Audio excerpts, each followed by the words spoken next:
South Africa finally got some game time in um, on this warm up games, and it's something that we were hoping to get some games in, of course, because we know that it was raining. It's raining currently in India, and not only at the venue where South Africa was playing, um, but also everywhere else. There are some other venues as well where there was rain that affected the games, and it hasn't necessarily been a very um, good showing when it comes to the warm up games. So South Africa played in Tiruvananthapuram. I've been practicing that, guys. So give me some smash the like button for that one. I've been practicing all day, trying to pronounce that particular name. It's been quite a tongue twister. I mean, they even made jokes about it on the commentary. But today we're going to go through this particular game between South Africa and New Zealand to try and see what we learned from this, the positives, of course, and we're also going to go through what Rassi van der Dussen had to say after the game. So, before we get started, there's a couple of things I'd like you guys to please do. We are seven away from 4,000 subscribers. So please share this far and wide. Um, Subscribe straight away. Click that notification bell for all future videos as well. We need you guys to share this with all South African cricket fans so that we can grow our list and we can grow our community that we are building over here. I'd also like you guys to please do me a favor and download the latest issue of Cricket Fanatics magazine monthly. Every issue is 100% free, straight to your inbox every month. The link is on the screen right now, as well as in the description. Um,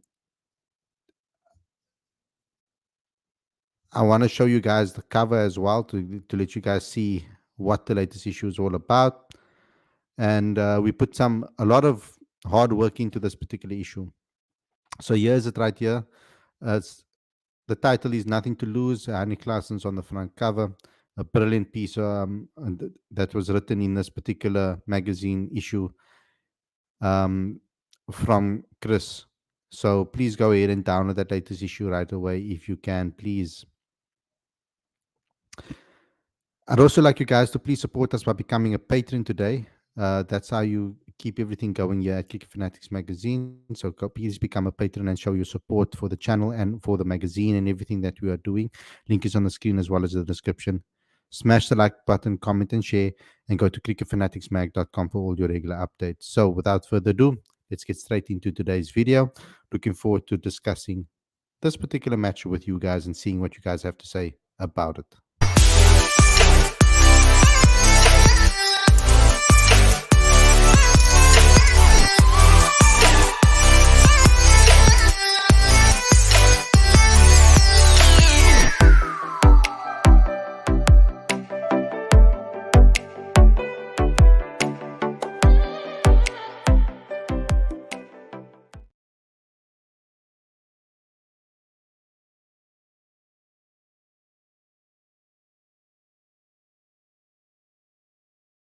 Mute me.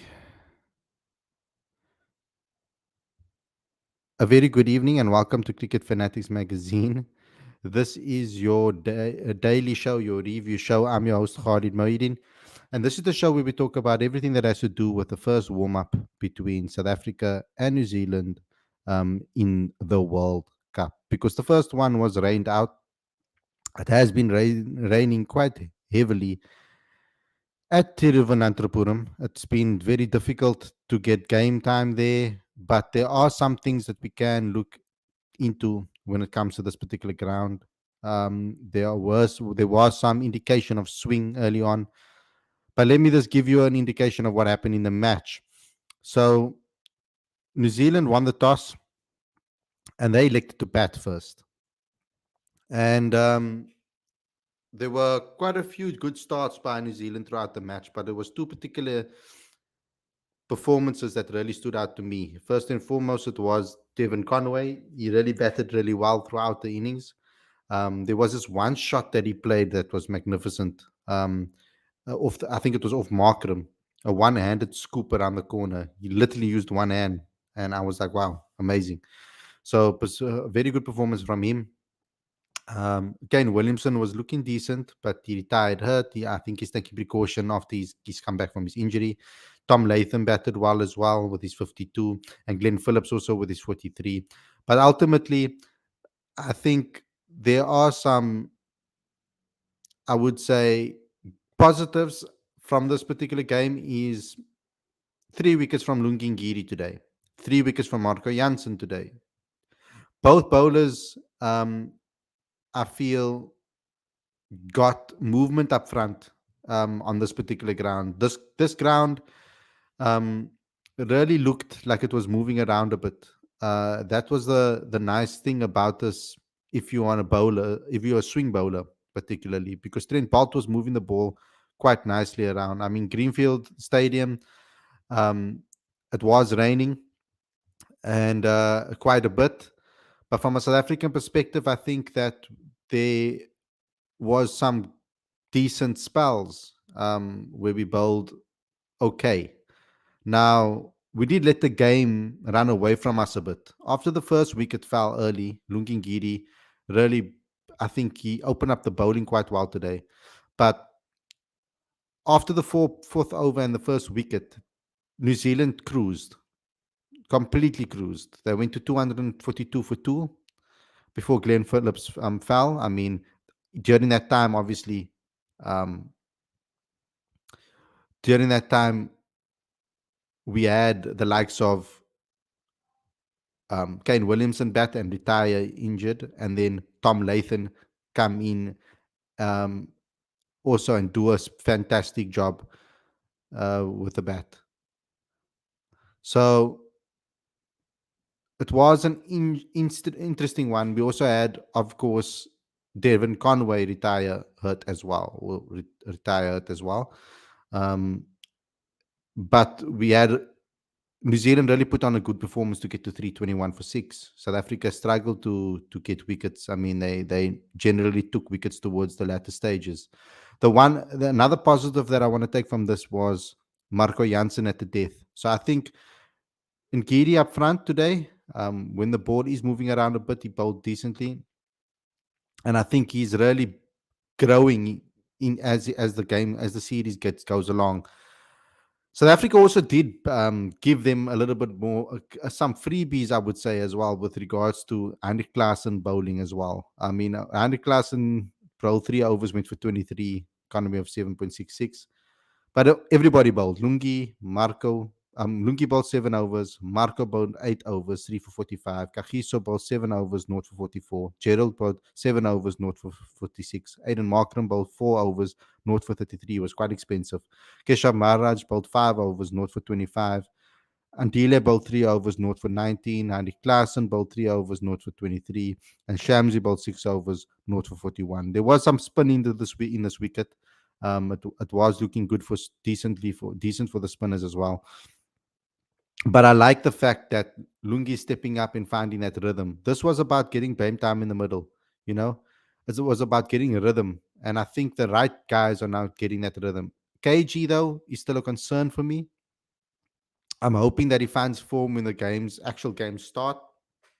He is a little bit of a worry for me because he hasn't necessarily been in form internationally for a very long time, other than in Test cricket. So I'm really hoping that in white ball cricket he can find his form in this tournament and really become that bowler that we need. So that is something that I think I would like to see. Then our innings was pretty much disturbed by rain quite a bit. But there are two particular performances that I am really happy about. And it's the two players that we would kind of say were a little bit off their game heading into this World Cup. Now, yes, Quinton de Kock did score half centuries, but he wasn't necessarily his free flowing self in previous games. So I was really happy to see him go out there, take his time, get time in the middle, and really um, come into the game quite nicely. I mean, he scored 84 of 89 before not out, until the game was called off eventually. But he bowled he put on a nice partnership with Rassie van der Dussen, who got a 50. And I'm happy that Rassie found some runs as well, because it's important that he finds some form now. He's now scored a couple of half centuries in the last couple of games. So I'm liking that he's coming into form at the right time, because we need Rassie van der Dussen firing in this World Cup if we want a chance. So overall, we only lost by 7 runs DLS, because the rain came unexpectedly twice in this particular match. Um, and we ended up losing the match by 7 runs DLS. Um, Another performance as well. Klaassen looked really good, so that was good that he got a little bit of a knock around. Aiden Markram looking to go for it, lost his wicket again, and David Miller was also looking decent before the game was called off. I was pretty confident that Quinny and David could have gotten us over the line. Actually, I believe at least. Um, so all in all, I think it was a good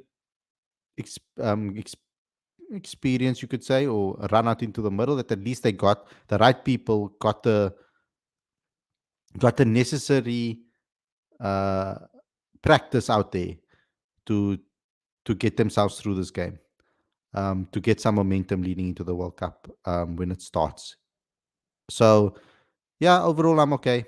Let's see what you guys have to say about this particular game and what you guys think about it. Lauren saying quite happy with the run out our boys got today. Our bowlers got overs into their legs and got a feel for the Indian conditions, while our batters adapted well to the pitch offered. Confident for Saturday, says Lawrence. Dex says good warm up. Oruna says again is a loss due to rain and on basis of DLS. Again, same happen, which has been happening from many years. It is something that we need to improve when there's rain around and stuff like that, to up the run rate so that we don't get caught by DLS and end up losing. That's something that South Africa needs to learn, because rain seems to be always affecting us. Lawrence says Lungi Goody finished the Australian series really strong. Good to see him having another good day with a ball in hand, bringing consistency back into this game. He's doing the basics well again, and that's very, very true. He seems to be enjoying this type of conditions. It suits his style of bowling, I think. Waka saying, hey, Khalid, bro, and everybody. I really like our jersey. Quentin de Kock looked tired. Um, I think he just understood that it was a warm-up game. I don't think he was necessarily. I think it was very humid as well out there, even though it was raining. AM needs to build some confidence. Aiden Markram. Yeah, well, I mean, Aiden had a good series against Australia. I'm not worried about Aiden at the moment. I think it's fine.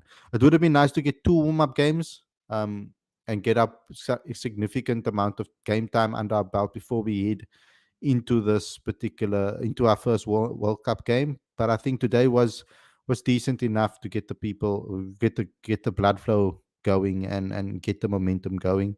Right people stood up today. Today's pitch is what we see a lot during the IPL: swing or seam with the new ball, as well as good turn for the spinners. We won't be getting purely seaming conditions, as that's not Indian conditions. Yeah, the conditions were interesting, and those two particular disciplines are probably South Africa's weaknesses, you could say, in the past. But I do think we've improved a lot against both. Now, swing does seem to be against a good swing bowlers. We do still struggle. You could see Riza today, but I mean, Riza got one beautiful delivery from Trent Boult that just went off, nipped off, swung in from off stump into his pad. So it was a brilliant delivery, and yeah, he fell victim to that. There is breaking news, of course, that um, Temba Bavuma is going to be back. Um, he's going to be back with the team very soon. In fact, the exact update that we got from Cricket South Africa is that he will travel back to India today. He will join up with the squad in Delhi on Tuesday. So he's going to be back with the squad tomorrow. So that's a positive, getting our captain back into the top order. Abid says South Africa approach should be like nothing to lose, play aggressive brand of cricket like England. South Africa is not favorite, so should not take any pressure of it. I like what Aiden Markram said. I think just taking it game by game, situation by situation, and not think about winning the World Cup or what they're going to do in the end. I think they just need to focus on taking each game at a time, each over at a time, slow things down, and just play their best that they can on the day and focus on one game at a time. I don't think they should think about the tournament and the pressures of winning and all of those type of things. It's actually, I think it will suit South Africa to go into this tournament not being the favorites, because in previous World Cups we went into into those World Cups being one of the favorites. I know it's a warm up, but why did Klaassen have to bowl? Is he going to bowl in the World Cup? I don't think so. I think they maybe just bowled him so that he can get some, so they can give some other bowlers a rest. Um, and also, yeah, see you if he can bowl a little in these conditions. I doubt they'll bowl him in the World Cup. I don't think he will. I think we'll be fine. What I did like today, though, also which I didn't mention, is Marco at the death bowled really well. He bowled well in India, in the IPL before at the death as well, and I really was impressed. Lawrence says today also showed that bowlers can actually bowl a Yorker. Marco and Lungi bowled quite a few and executed it really well.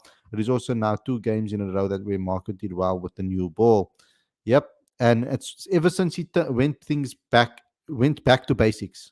He went back to sticking to the basic principles and not trying to swing the ball, allowing the ball to do its own movement. And because I think that like I said before, I think Marco has natural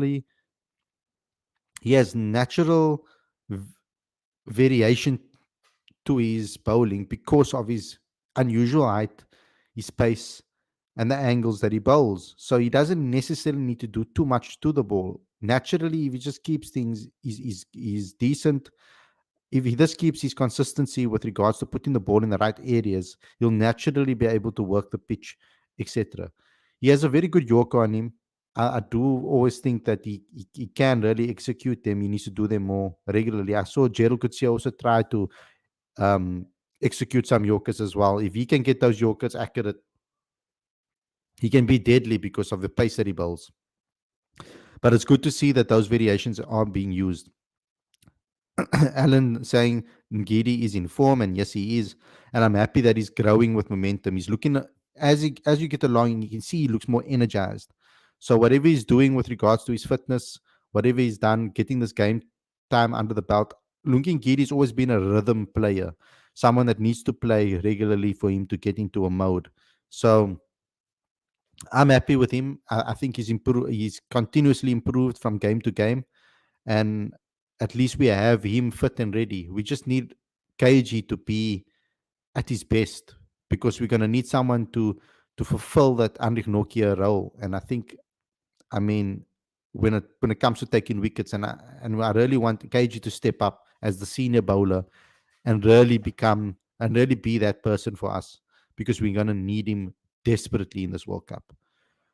Waka saying RVD's 50 score was decent, but he gets under pressure because Quinny was playing slow that time. Yeah, I don't think we should get too bogged down or worried about that. One factor for South Africa is the form of KG. Yeah, I just mentioned that. I've been telling people not just write off Lungi. Apart from Nokia, Lungi has been our best ODI bowler. Always back Lungi, says Lorenzo. Why Parnell not in the squad? Well, he was injured, and that's why he wasn't available for selection. So, but apparently Rob didn't fancy it. KG needs to step up since he is the leader of the bowling group, and in Anna's absence, yep, just said that. Rabada will show up on the big occasions, Ispina. I hope so. KG, on the other hand, has been a huge liability for us since the 2019 World Cup in ODIs and T20s. People don't want to hear and talk about it, and I don't know why. Um, but we're quick to judge others. Nope, I've called it out. Once Temba comes back, top 7 are set and need lower order to contribute with the bat as well. We need top order to make some runs for us, so our lower order can come in and smash. Siraj's reign is the biggest enemy of South Africa when it comes to ICC events. I have a question, Khalid. How are we going to stop teams from scoring against us? And what happens in World Cup games if situations like Quinton de Kock happens? I'm sure he wasn't leaving because we didn't have batters.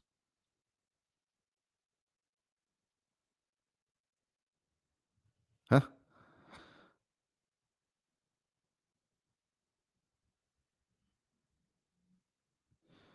Um,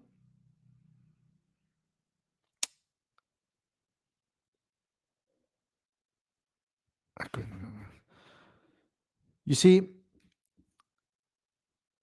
if we can all hit our straps and consistencies and go back to basics, we will be fine. I don't think we should worry too much about that. Um, I think we'll be okay. And I do believe that obviously Quentin de Kock, I don't think, I think in this match he just took it, I think he kind of just took it easy today. Want to do this bat as long as possible out there. It wasn't about scoring quickly or whatever the case may be. Um, I think that Timber coming back into that top order will give him a lot more freedom to be able to play his natural game. We just need to trust that the guys will focus on each game as it comes and leave everything out in the middle. That's all we can ask for. KJ Rabada needs to lead the attack from the front like other countries' main bowlers are leading from the front, like Trent Boult, Mitchell Stark, Boomerang, Mark Wood. SA will really miss Hanif Nokia.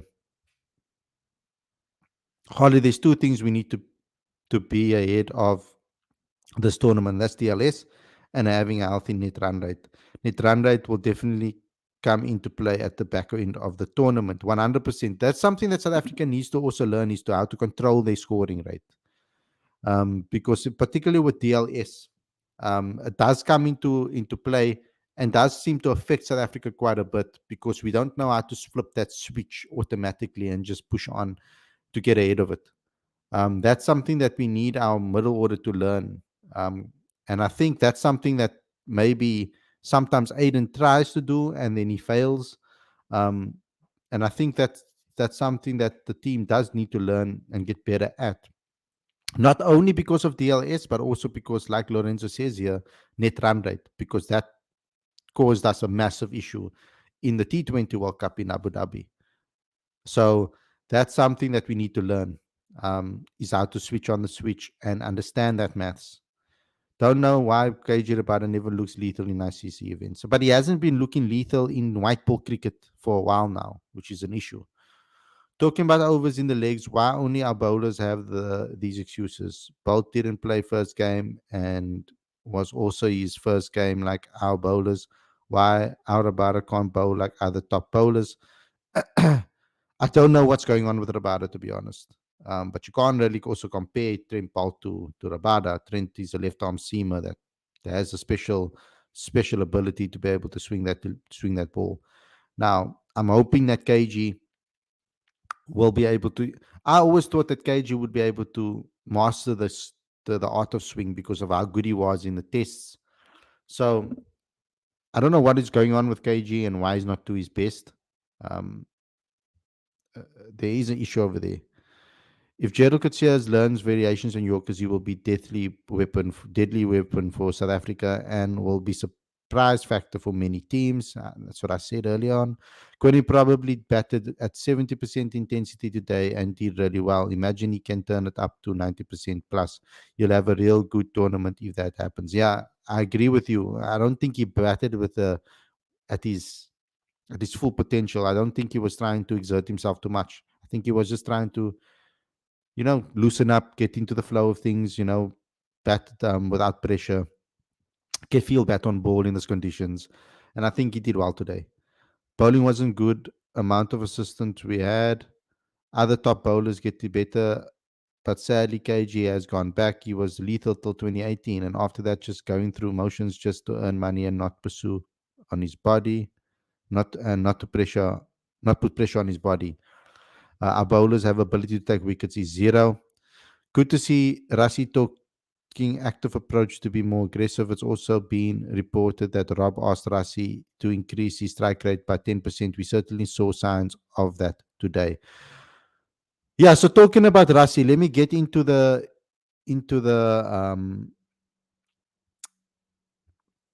let me get into the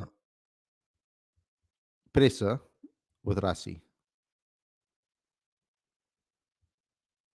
So let's just play this for you guys and we can go through together. It's not very long, guys. It's only 5 minutes. So bear with me. Um,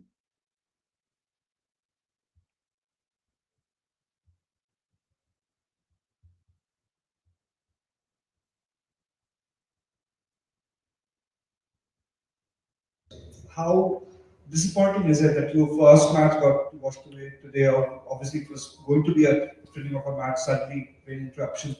How do you see that build up to the tournament? Because obviously, it's going to be a long one with so much travel. But how do you see that the fact that you've been here for a week but hardly got any game time? So how do you see that? No, I think we did. It is what it is.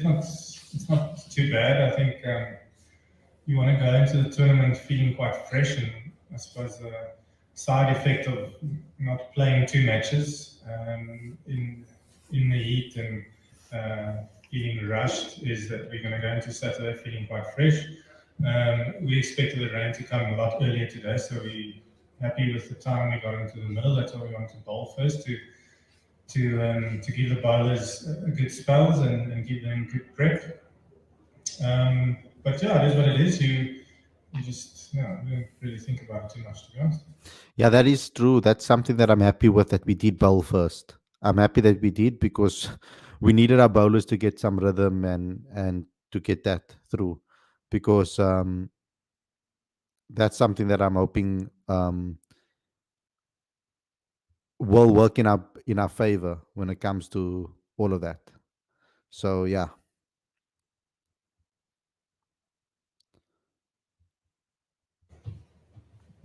You are chasing a tall score. What and obviously in World Cup it might be you might be again have to chase tall scores. So basically, how do you go about it when you what are the plans like chasing a tall target? And especially, I think the opening spell from the New Zealand bowlers was pretty good. They were seeming around. So how do you go about it? We saw in the innings as well. It was quite tough with the new ball, so we knew we in that first 10 overs of power play we just needed to not just see it out, but still have scoring options. We were 46 for one, same as them, I think. So we were on target there. I suppose you don't want to lose too many wickets there because then, especially a guy like Trent Bolt, he's known to strike early. So we knew if we could just sort of negotiate him and get sort of out of the power play, we can start playing a lot more with a lot more freedom. So the conditions didn't really change too much. The ball was still nipping quite a bit, even when David Miller was still batting. So, but again, our blueprint stays the same. If we bat well and we give our guys in the middle a good chance to come in and especially play against the spin. We saw Clarkson again. Some of the shots that he plays is quite ridiculous to spin bowlers. So yeah, from a top order point of view, work through that new ball and then give the guys in the middle a chance to shine. Well, you're part of what should be one of the strongest batting lineups in this competition. So, how does it feel being part of such a strong batting lineup? And you got excellent seamers, couple of good spinners. So, do you think maybe this time it's for Africa? Yeah, yeah, it's a good place to be. We've played together for a few years now, especially the batting unit. We know everyone knows each other's games very well. We found a nice blueprint in different conditions how to go about it, and we've seen in the last few games against Australia, and even tonight. I feel even though we lost on Duck with Lewis, we were still confident in our position in that chase. Um, so yeah, I think we've got a good team. All the bases are covered. It's a long tournament. If we play well, we will definitely have a chance. Leading up to the tournament, if you could provide us an update with Temba, what's like, do you expect it to be out of the first match, or if you could share something? I'll just jump in here. We did put a WhatsApp. Let's just get a microphone for you. No worries. So Temba is currently on his way back to India, and he'll join the team in Delhi tomorrow. And the last two questions. Anyone? Well, most of the key players of South Africa has had a lot of playing experience in India with the IPL, and so how important do you think, how helpful do you think that could be going into the World Cup? All that IPL experience for your batters, your bowlers. I think it's very important.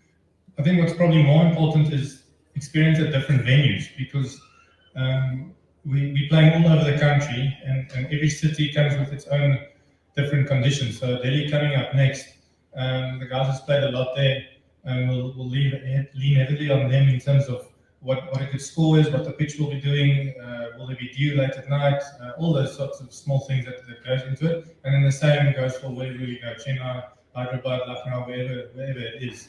We'll definitely looking to tap into that knowledge. I think that's, I think, like you said, a lot of guys have played a lot of cricket in India, so we definitely, speaking about conditions, we'll definitely have a look at that. Okay, so that's it, guys.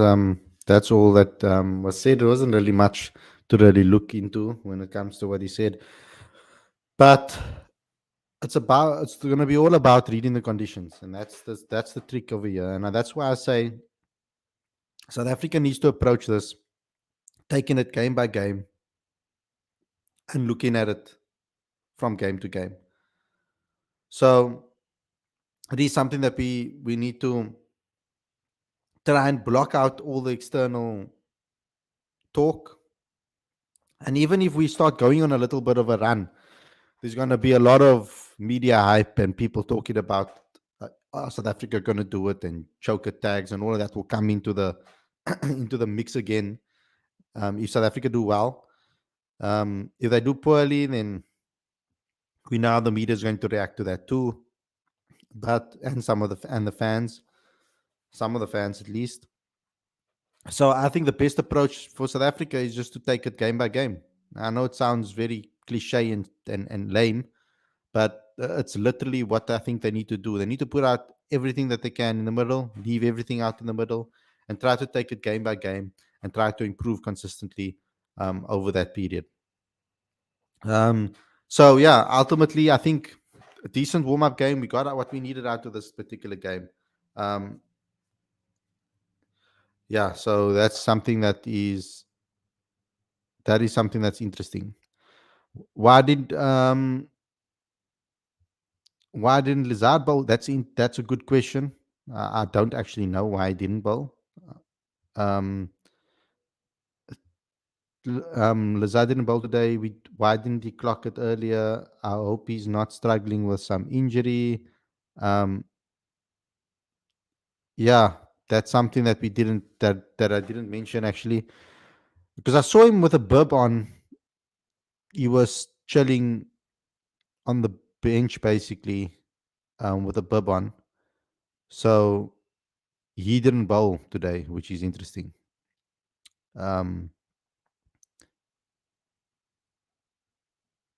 That is very interesting. Because obviously everybody gets an opportunity to do so. So I hope that it's not an injury, because I mean then that's a irritating one, you know. Um, what happened to Riza Hendricks? Got a very good delivery, duck, in swinging delivery from Trent Bolt that swung off stump into his pads. It was a brilliant delivery he got. That's what happened to Riza. We know how media reacts. We still don't know if George Linder wasn't considered. I'm still clueless of the role of Peklekwai. Cannot bowl full quota. Um, I think they wanted the best possible batter out of the bowlers that they had available to them. And I think that's what they tried to. That's why they went with Peklekwai. I think that's my assumption of it. I do think that in certain grounds, his style of bowling will work. Ultimately, we shouldn't rely on him to be our main wicket taker. He should do a job. Um, so that is something that our seniors bowlers need to step up. honestly, that's what we really need. We need KG, Lungi, to step up over here, and then Marco and Gerald can play with a little bit less pressure on them. Um, that's going to be the key to us doing well. Is l- those guys stepping up?